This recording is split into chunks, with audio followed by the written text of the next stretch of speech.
Good chance you already heard about Trump's ultraviolet light and disinfectant treatment for COVID. And I was looking around to see if there might be an astrological reason why he would pull that out of his you-know-what.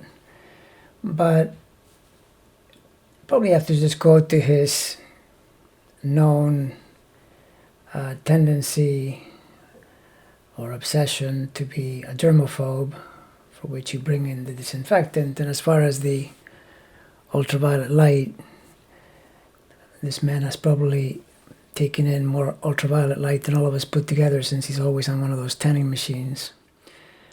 But however that might be, if we look at the transits, they're pretty revealing, although this isn't one of the big ones in the near term. They're already there, of course. Namely, for example, at this point in time, the biggest would have to be the Pluto-Jupiter conjunction over here, because Pluto's about this station, Jupiter's a little ahead of it, and they're opposing his Saturn-Venus, which is very irritating.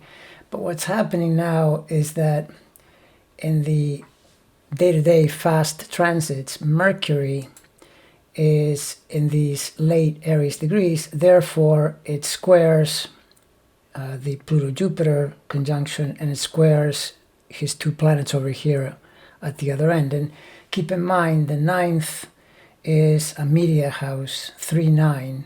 This is where the communication flows, data, information, and the publishing of such data. So this is what is happening. He makes a statement, and then, of course, he is attacked for it, and people joke about it. And what can you say? We have to laugh, because if we don't laugh, maybe we would be crying, given the situation we're all in.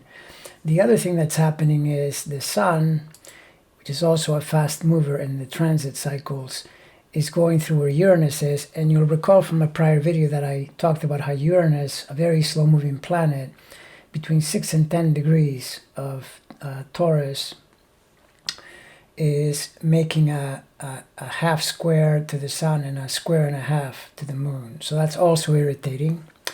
And finally, we see that the Moon going into next week, after all this passes, because Mercury will go into Taurus by Sunday, Monday. So really it's the weekend when it's most intense, this mini controversy, as Mercury triggers the square.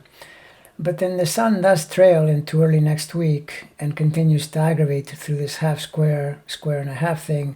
And then the Moon goes into Cancer, a sign he doesn't like, by next week as well. So this could carry over into the middle of next week. Although, because it's Trump, who knows, by a couple of days pass, and then there's going to be a new thing that we'll all be laughing about, or perhaps, getting exasperated with in regard to something he said. And I'll end by saying that apparently, I just heard that now he's saying he was just being sarcastic. He was being sarcastic to see if, the reporters that were there would catch on. I saw that clip. He was definitely not being sarcastic, so here we have more of his usual gaslighting. But I guess since we're on that, and we're talking about being sarcastic, I'll end this video by saying that now it's my turn, and I have to say that Trump is, without a doubt, the best president in history. He is a very, very honest and very competent man. There is no doubt about it.